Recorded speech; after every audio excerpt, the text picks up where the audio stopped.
انا انزلناہ فی لیلۃ القدر، انا بے شک ہم نے، انزلناہ ہم نے نازل کیا ہے اس کو، کس کو؟ قرآن مجید کو. کب؟ فی لیلۃ القدر، لیلۃ القدر میں. اور لیلۃ القدر رمضان کی راتوں میں سے ایک رات ہے، کیونکہ دوسری جگہ پر آتا ہے شہر رمضان الذی انزل فیہ القرآن، رمضان وہ مہینہ ہے جس میں قرآن نازل ہوا. اور سورۃ الدخان میں بھی آتا ہے انا انزلناہ فی لیلۃ مبارکۃ انا کنا منزلین. اور وہاں پر یہ بھی بتایا گیا کہ فیہا یفرق کل امر حکیم امرا من عندنا، کہ اس رات ہر حکمت والے کام کا فیصلہ کیا جاتا ہے اور وہ ہماری طرف سے حکم ہوتا ہے. تو انا انزلناہ فی لیلۃ القدر، اور عام طور پر اردو میں اس کو کیا بولتے ہیں؟ شب قدر. اردو میں قدر کا ترجمہ قدر ہی کیا گیا ہے، ورنہ قدر کے کئی ایک معنی ہیں. قدر و قیمت بھی، عزت، تقدیر، مقدار. تو عزت والی رات کیوں ہے یہ؟ کیونکہ اس میں ہر نیک عمل کی یا نیک بندوں کی قدر کی جاتی ہے، کئی گنا اجر زیادہ دیا جاتا ہے. وہ آتا ہے نا من قام لیلۃ القدر ایمانا واحتسابا غفر له ما تقدم من ذنبه. اور قدر یقدر تقدیر کا کیا معنی ہوتا ہے؟ کسی معاملے کی تدبیر کرنا، اور تقدیر کے لیے بھی آتا ہے. ابن عباس کہتے ہیں کہ اس رات میں سال بھر کی آنے والی باتیں عالم بالا میں مقدر اور معین کی جاتی ہیں. کسی کا مرنا، بیمار ہونا، رزق کی فراخی، تنگی. اور پھر یہ بھی ہے کہ اس رات میں کثرت سے فرشتے زمین پر اترتے ہیں. وما ادراک ما لیلۃ القدر، اور کس چیز نے واقف کیا تجھ کو کہ لیلۃ القدر کیا ہے، یا کون بتائے تجھ کو کہ لیلۃ القدر کیا ہے؟ لیلۃ القدر خیر من الف شہر، شب قدر 1000 مہینوں سے بہتر ہے. یعنی وہ ایک رات ایسی ہے کہ جس میں 1000 مہینوں سے بڑا کام ہو گیا، یعنی قرآن کا نزول. اور ویسے بھی اس رات کی عبادت جو ہے وہ انسان کے لیے بخشش کا ذریعہ ہے. جیسے آتا ہے نا من قام لیلۃ القدر ایمانا واحتسابا غفر له ما تقدم من ذنبه. تو جس کو یہ رات نصیب ہوگی وہ بہت خوش قسمت ہے. حدیث میں آتا ہے حضرت عائشہ فرماتی ہیں کہ نبی صلی اللہ علیہ وسلم جب آخری عشرہ ہوتا تھا رمضان کا تو اپنا تہبند کس لیتے اور راتوں کو جاگتے اور اپنے گھر والوں کو بھی جگاتے. بخاری اور مسلم کی روایت ہے. ایک اور حدیث میں آتا ہے کہ حضرت عائشہ فرماتی ہیں کہ نبی صلی اللہ علیہ وسلم آخری عشرے میں جتنا مجاہدہ کرتے کسی دوسرے وقت میں نہ کرتے، یعنی بہت زیادہ عبادت کرتے تھے.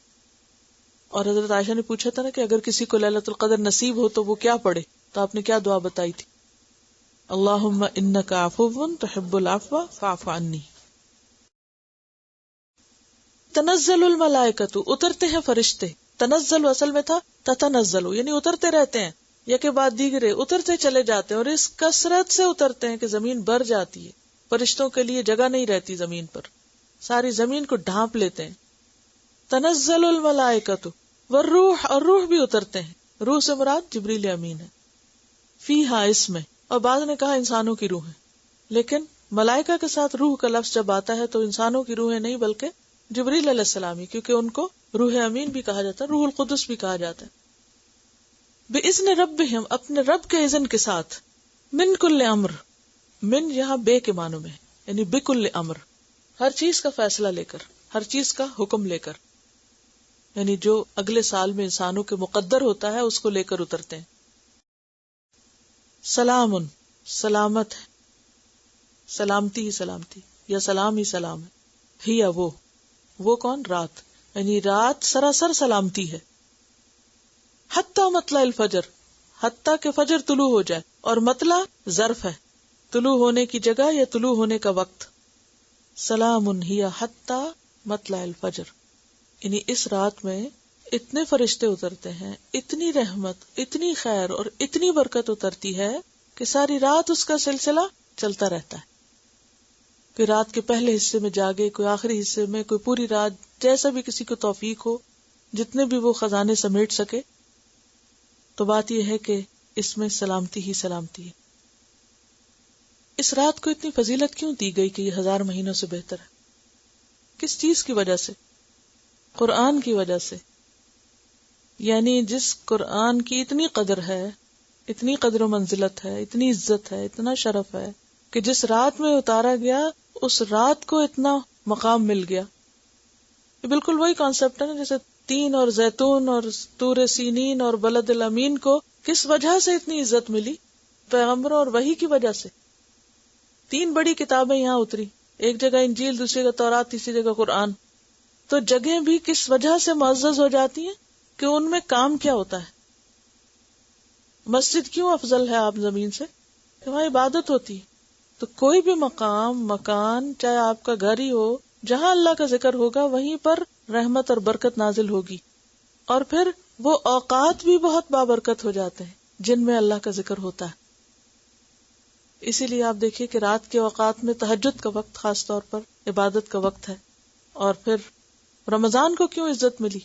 روزہ تو ہے لیکن شہر رمضان الذی انزل فیہ القرآن، رمضان وہ مہینہ ہے. رمضان کی پہچان کس سے؟ روزے سے نہیں کرائی گئی، یہاں قرآن سے کرائی گئی.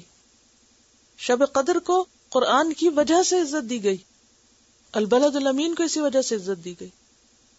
تو اگر ہم اس کی قدر کریں گے، اس کو پڑھیں گے، اس کا حق ادا کریں گے، تو یہ ہو نہیں سکتا کہ پھر اللہ کے وعدے پورے نہ ہو. اتنا کچھ جاننے کے باوجود پھر بھی افسوس سے کہنا پڑتا ہے کہ بہت سے لوگ اس نعمت سے غافل ہیں، اس سے محروم ہیں، اس کی قدر نہیں کرتے، اس کی طرف توجہ نہیں دیتے، اس کو اہمیت نہیں دیتے. دنیا کا علم برا نہیں، لیکن اسے دین کو چھوڑ کر حاصل کرنا، دین کا پتہ کچھ نہ ہو اور صرف دنیا کے پیچھے انسان بھاگا چلا جائے تو خسارہ ہے. وہ علم انسان کو اور زیادہ اللہ سے دور کر دیتا ہے. تو بار بار ان صورتوں میں جس چیز کی تکرار آ رہی ہے وہ دراصل کیا ہے کہ اس نعمت الہی کی قدر کی جائے.